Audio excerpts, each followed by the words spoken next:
प्रस्तुत है विधानसभा में आज हुई कार्यवाही की समीक्षा।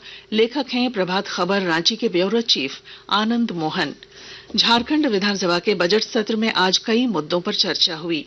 पेयजल विभाग में अवैध तरीके से पैसे निकालने के मामले में सत्ता पक्ष ने ही सरकार को घेरा। वहीं सड़क सुरक्षा और परिवहन व्यवस्था को लेकर भी सवाल उठाए गए। गोड्डा में अडानी को दी गई जमीन का मामला भी सदन में उठा। सरकार ने इन सभी मामलों पर जांच और कार्रवाई का आश्वासन दिया। प्रश्नोत्तर काल के दौरान विधानसभा में पेयजल विभाग में अवैध निकासी का मामला छाया रहा। कांग्रेस के प्रदीप यादव ने सरकार के जवाब पर असंतोष जताया। उन्होंने कहा कि उम्मीद ज्यादा थी लेकिन कार्रवाई कम हुई। उन्होंने सरकार से भ्रष्टाचार पर लगाम लगाने की मांग की। इस पर वित्त मंत्री राधाकृष्ण किशोर ने कहा कि दोषी अधिकारी को बख्शा नहीं जाएगा। उन्होंने बताया कि संतोष कुमार पर 2 करोड़ 71 लाख रुपए की अवैध निकासी का केस दर्ज हुआ है।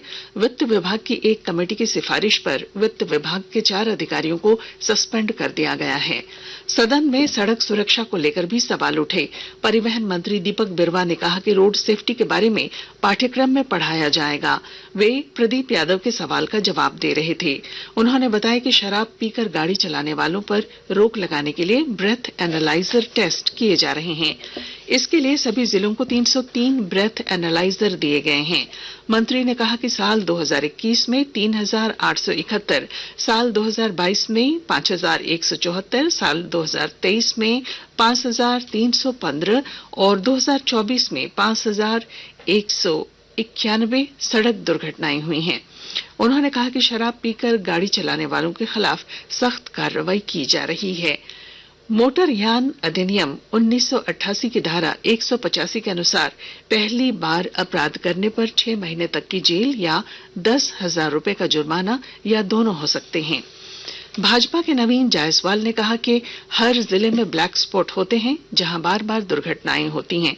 उन्होंने सरकार से हर जिले के डीसी को चिट्ठी लिखकर ब्लैक स्पॉट में सेफ्टी फीचर लगाने का निर्देश देने की मांग की। परिवहन मंत्री दीपक बिरुवा ने बताया कि दूर दराज के गांवों को ब्लॉक और जिला मुख्यालय से जोड़ने के लिए झारखंड मुख्यमंत्री ग्राम गाड़ी योजना 2022 शुरू की गई है। इस योजना के तहत अब तक 601 ग्रामीण मार्गों को अधिसूचित किया गया है। उन्होंने बताया कि दक्षिणी छोटानागपुर प्रमंडल के जिलों के लिए 37 बस, उत्तरी छोटानागपुर प्रमंडल के जिलों के लिए 33 बस, कोल्हान प्रमंडल के जिलों के लिए 20 बस, पलामू प्रमंडल के जिलों के लिए 20 और संताल परगना प्रमंडल के लिए 17 बसों को परमिट जारी किया गया है। प्रश्नकाल के बाद सूचना के माध्यम से नवीन जायसवाल ने हरमू में हेल्थ सब सेंटर की जमीन पर जल मीनार बनाने का विरोध किया।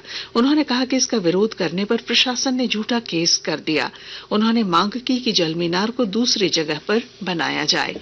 सीपी सिंह ने कहा कि सरकारी बस डिपो में यात्रियों और ड्राइवर खलासी के लिए शौचालय, लाइट जैसी बुनियादी सुविधाएं होनी चाहिए। गोड्डा में पावर प्लांट के लिए अडानी को दी गई जमीन को लेकर भी सदन में सवाल उठे। सरकार ने जांच कमेटी गठित करने और कार्रवाई का भरोसा दिया।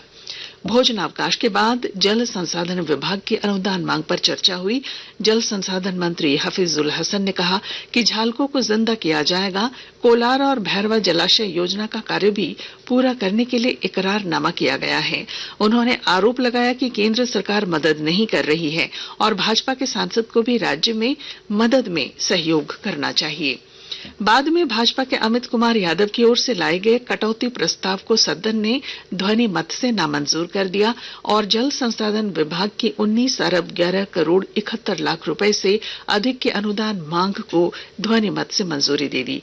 इसके बाद विधानसभा अध्यक्ष रविंद्रनाथ महतो ने सदन की कार्यवाही 20 मार्च को दिन के 11 बजे तक के लिए स्थगित कर दी। अभी आप सुन रहे थे विधानसभा में आज हुई कार्यवाही की समीक्षा।